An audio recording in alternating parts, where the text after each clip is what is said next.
My name is Catherine Huang. This is my 10th year teaching at Doherty Valley High School in San Ramon. I teach honors anatomy, physiology, and accelerated biotechnology and research, and I have a level 2 course for that.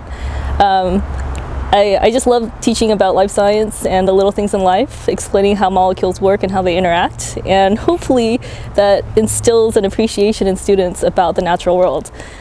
Okay, Kathy, so tell me, what did you like the most about the experience in recording, this unusual sort of genomics lesson setup?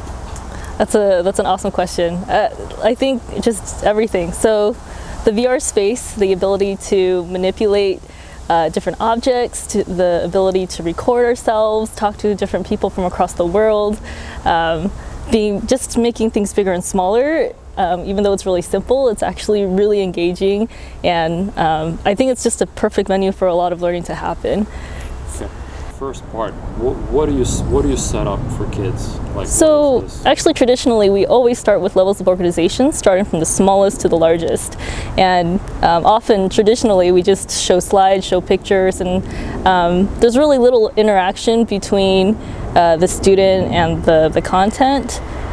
So by using this VR space, actually placing the different objects in different levels to actually see how one object builds upon another is something that we do in class, but this really adds another level of depth toward it. Especially when teaching physiology and life science, having that idea that there are really small objects that build up into larger objects is a really basic perspective that all students really need to master. So the second part of the lesson was about the equipment. So how in VR, having all the equipment and everything, and how does that work? When you teach molecular biology and biotech, these pieces of equipment are really expensive, and oftentimes these kids don't get a chance to see what they actually look like, what kind of buttons there are, and just never interact with it. Yeah, the PCR is a DNA replicating machine. Basically, we add chemicals to it so that we can replicate DNA and then study it. Yeah, I only have one machine in my room, and ironically, it only busts it out once a year because we do PCR once a year. But being able to take that machine, make a story out of it, focus on the application, that's a really powerful tool. So the third lesson was about the actual sequencing and the diseases that are associated with matching pairs. Right? Could you tell us a little bit about those lessons and what you cover in school, and how VR edition of that can help? In my traditional class, we go over DNA and talk about the base pairs that make up the genetic code in each cell. And students, usually we just give them a code and they write it down, the corresponding base pairs.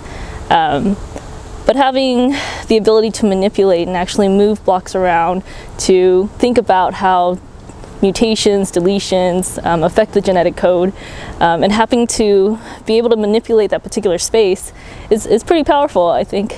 I think it's a different way of interacting with the material.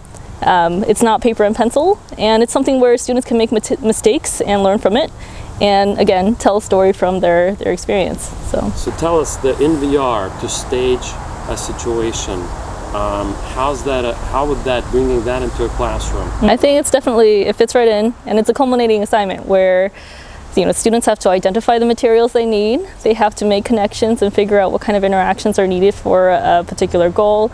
In the lesson we model a particular situation, but having a student write and explain a possible situation and be in that situation. It's a lot of critical thinking, it's a lot of thinking on their feet, and it's true learning. It's creativity. Creative, exactly. Yeah, my God. So your experience in embodying a character, because you've been in this character, that character. Right.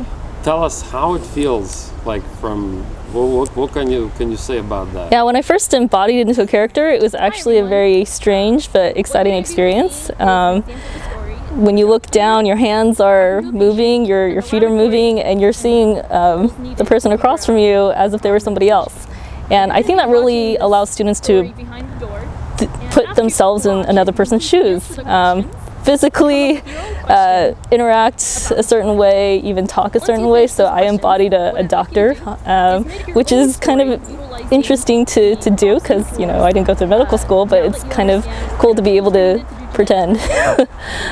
So tell us, when you saw the scene recorded on the table volumetrically, which was done in front of you in minutes, what was your first reaction? Oh, that's me interacting there. How was that like? Is it like out of the body experience? Like it was definitely out of body, almost like not Big Brother, but like you're observing from atop and you're kind of remembering what your experiences are from afar, and seeing it in 3 dimensions was also kind of a bizarre but really cool experience. Seeing the mistakes, observing the mistakes that we made, and learning from them, that was a really good experience. And you know, having everything in 3 dimensions, it's not just something on paper, so it was really cool.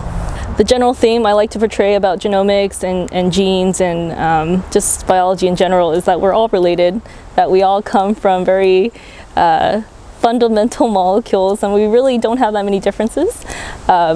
Being able to communicate with other people within that space really makes the world smaller, and it's a unique experience that I think a lot of people will actually treasure and make connections with. So I think that's the main thing, being able to bridge my classroom, my experience to other people in the world. So internationally in VR. Yeah, cross-cultural experiences, yep.